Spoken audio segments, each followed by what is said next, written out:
Hello everybody and welcome back to Red Eagle Politics. Make sure you guys like this video down below and subscribe to the channel if you are new. So if New York City wasn't already unsalvageable, I think last night may have made it even more so. And you had a mayoral election primary because New York City's election for mayor is this year. And you have an incumbent, Eric Adams, who is sort of like a moderate Democrat, at least rhetorically, and they've been trying to push him out of the party for corruption reasons, even though they're plenty corrupt themselves.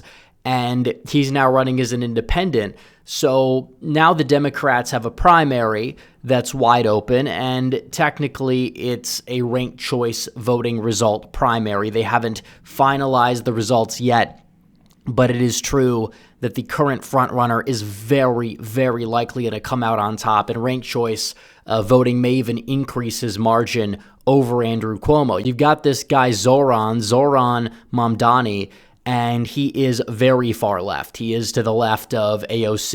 He's arguably to the left of like Bernie Sanders, for example. Definitely New York has had a lot of incompetent leadership, but still some of these people are just far, far off the deep end, and New York City Democrat primary voters, they haven't learned. And it is true that the second place finisher is disgraced former Governor Andrew Cuomo, who they decided to run as the more like establishment-friendly option, and he's very corrupt, and he's an atrocious candidate for numerous reasons, whether you want to talk about the nursing home scandal or just the general corruption and his poor leadership in New York. Somehow when he left, it got worse under Kathy Hochul, and now, just like things are bad in New York City, they've been bad under de Blasio, and Eric Adams really hasn't done enough, in my opinion, to stop the bleeding, aside from sometimes criticizing Democrats rhetorically, which is why they're willing to throw him under the bus. But now New York is in for something big, because it's very, very likely that their next mayor is going to be this far-left lunatic. So we're going to dive into this. How did we get here? Where do we go from here? But first, got to tell you guys about our latest sponsor over at Chalk, because our country witnessed Trump overcome political persecution, an assassination attempt in the entire deep state to retake the presidency with a historic win. There's one secret ingredient that allowed him to do that, though, and it's called testosterone. And what most people don't realize is that testosterone makes men willing and eager to fight and take on challenges. Sadly, too many of us have lost that fight, and that's exactly how the globalists want it. They want us weak, out of shape, full of estrogen and microplastics with low T, which is why we're excited to partner with Chalk. They offer a whole lineup of products formulated to increase your energy, focus, detoxify your body, and clinically studied boost testosterone. Ingredients in the Chalk Male Vitality Stack have been clinically studied to boost free testosterone up to 87% in just 21 days. Unlike with gimmicky vegetable pills or powder, you will feel the difference, and they have the clinical studies to back it up. And right now, you can get 25% off your Chalk subscription for life. That's not one time, that's for life. Just go to chalk.com and use the promo code REDEAGLE. That's 25% off any subscription for life. You can cancel at any time as well. The link is in the description and pinned comment down below. So this was an upset win too, and that's not something a lot of people are talking about, but Zohran was not supposed to win. If you want to look at the polling, he was down sometimes double digits in a lot of polls, but he had a lot of grassroots support, and he was able to capitalize off of that like super voter, the college-educated white millennial. They've been the type to turn out for literally every election, and it is partially why Democrats tend to overperform in special elections. They have kind of become increasingly far left in certain places. We're talking about the so-called progressive wing. That's the term they like to use to kind of sweep it up for themselves, make them seem palatable, because, you know, progress is usually seen as a positive term, but it depends really what you're progressing towards. And Cuomo and the people like de Blasio, Kathy Hochul, that is Zohran driving the speed limit. And even that has become incredibly unpopular. Zohran is somebody who is charismatic. He is well-spoken. All that is true. That's kind of why he's able to generate this cult following on the far left and win. And you see somebody like Cuomo, this is a guy who has so many skeletons in his closet, and he was like effectively tied to Trump somehow by Zohran in the primary. Like that was partially what was driving. He's like, oh, the MAGA billionaires are trying to steal this Democratic primary, ironically enough, by putting, Andrew Cuomo of all people in there. That's not exactly what's happening, but you did have the donor class backing Cuomo, but you can't really polish a turd. Now, I will say that was the major problem, and a lot of people didn't understand what they really were dealing with when it came down to Zohran, because you have Cuomo, he's unpopular. You have some of these other options. Technically, Cuomo and the other options combined for a victory, but still, these people hated Cuomo so much to the point where, like, the Lander voters are going to rank Zohran second. The Adams voters for sure are going to rank Zohran second, and he only needs like 30% of the voters to rank him second, or the people that maybe they didn't rank Cuomo at all if they're down ballot. What does that exactly mean? It means that those are votes that Cuomo's not going to be able to get. He conceded. He cannot catch up, but it's crazy to see the shift.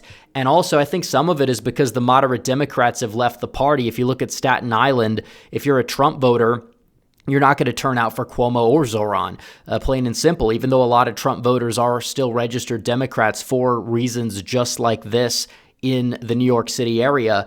Andrew Cuomo only won Staten Island by 9%. He actually won this county outright, despite it being a red county, as the incumbent Democrat governor in 2018. And he got like 49% when he won. So he got less here than he did there, which is absolutely astounding. But what's also crazy is Brooklyn.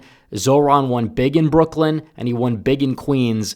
I wasn't expecting that out of Brooklyn because you do have a heavy Orthodox Jewish population, but a lot of secular, like atheist ethnic Jews did show up for Zohran, especially those in younger generations in parts of North Brooklyn where you probably wouldn't expect him to do so well. And then also Manhattan. We're talking about the elite here on Wall Street even, voting for this like self-described socialist guy. Absolutely crazy to think about. Now, it is true that Cuomo's strength was with minority voters, mainly black voters, which is why he did so well in the Bronx. Hispanics, Cuomo won them, I believe, but he didn't win them by as much. And Zohran did very well with the Asian vote for some reason in Queens, and that is why he was able to go out there and win the primary, because he did so well in Brooklyn. He did so well in Queens. He won an upset victory. He won the early vote. Cuomo would have liked to have won it outright for him to go out there and win. And then the election day vote, everything kind of stabilized, and Zohran just rode the wave to victory. It was an upset. A lot of people were, saying on the ground it could happen because of the enthusiasm. Well, that technically proved to be correct. And now you have this election here, where can the Republicans win? Well, Curtis Sliwa, he got like 30% last time.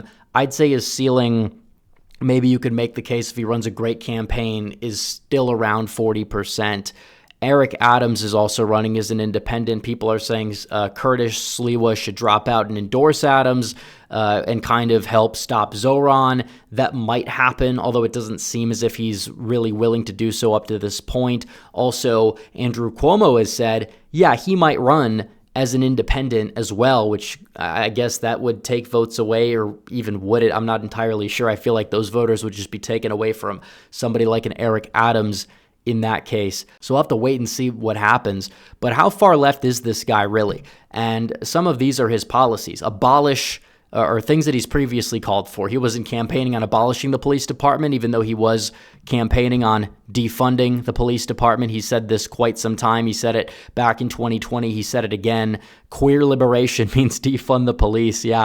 Interesting. You have all this stuff going on. It's like, this is just insane that the Democrats in the largest city in America, they can only come up with some very far left guy with a questionable history that says all these crazy things, as called for, I guess you would say, what was the term, globalizing the intifada regarding the whole Palestine thing. Like, this is a far left guy, like an extremist. And he's able to go out there and win because the other guy is somebody who's a former corrupt, disgraced governor who killed people in nursing homes. People didn't really, in my opinion, know all of this stuff. And Zohran ran a great campaign and was able to juice far left turnout to cover it up. But you're talking about abolishing prisons, medical bills, private health insurance, banning all guns, legalizing prostitution. That's probably the tamest thing on this list, to be honest, which is just insane, besides maybe the decriminalization of drug possession. But safe injection sites, we see those in California. They're not exactly helping. End cash bail, so ending bail, ending sentencing, enhancements, and ending all cooperation with ICE, just trying to prevent any illegal aliens in the city that's probably got one of the highest quantities of them, despite not being near the border. He wants to just coddle these people. It's going to be a disaster. It's going to be a total disaster. I will say there's a silver lining, though, and that is this, because it might be selfish, and I know I got some people that live in New York City that won't like this take, but if you want New York to go Republican either next fall or by 2032, or New Jersey to go Republican, you couldn't have a better outcome than this. I'm not saying that it justifies the desecration of what was, seen as the greatest city in the world for a long time, a testament to American greatness. Now it's run by a crazy person. And I know that a lot of people that just are not willing to suffer through this term, I'd recommend they can leave, so long as they're going to vote properly, as a lot of people that leave these places do. And it's ironic because as these people are leaving, those places still get redder.